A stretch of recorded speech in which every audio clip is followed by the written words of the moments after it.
नमस्कार दोस्तों, आप सभी का स्वागत है आपके अपने YouTube चैनल में। दोस्तों, श्री कृष्ण जन्माष्टमी के दिन भगवान श्री कृष्ण को कई प्रकार के पकवानों का भोग लगाया जाता है। कहा जाता है कि कृष्ण जन्माष्टमी के दिन भगवान श्री कृष्ण को यदि 56 भोग लगाए जाएं तो वह प्रसन्न होते हैं।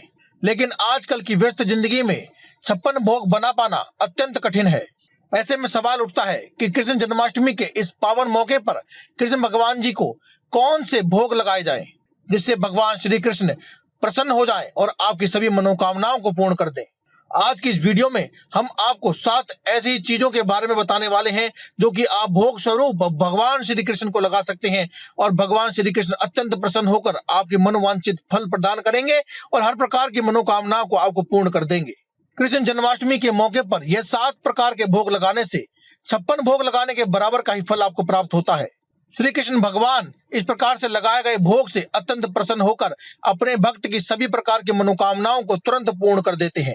माना जाता है कि माखन भगवान श्री कृष्ण भगवान को इतना प्रिय है कि अपने जन्म से पहले ही गोकुल की कन्याओं को स्वप्न में आकर कह दिया था कि मेरे लिए माखन तैयार रखना।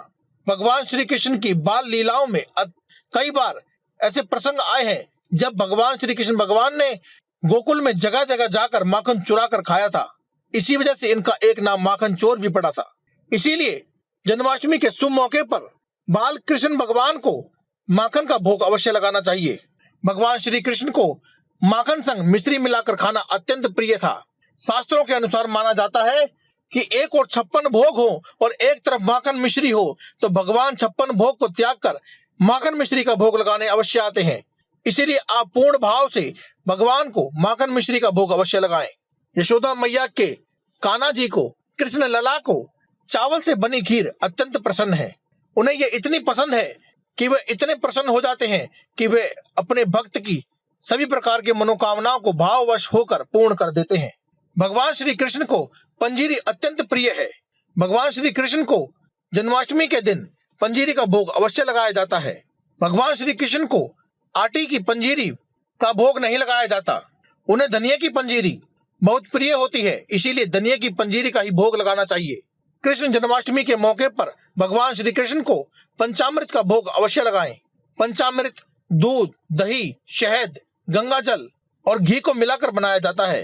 जन्माष्टमी के दिन कान्हा जी को तुलसी दल का भोग अवश्य लगाएं, या फिर जो भी भोग आप कान्हा जी को अर्पित कर रहे हैं उसमें तुलसी दल का भोग अवश्य लगाएं। शास्त्रों की माने तो कान्हा जी ऐसा भोग जिसमें तुलसी दल ना हो उसे स्वीकार ही नहीं करते।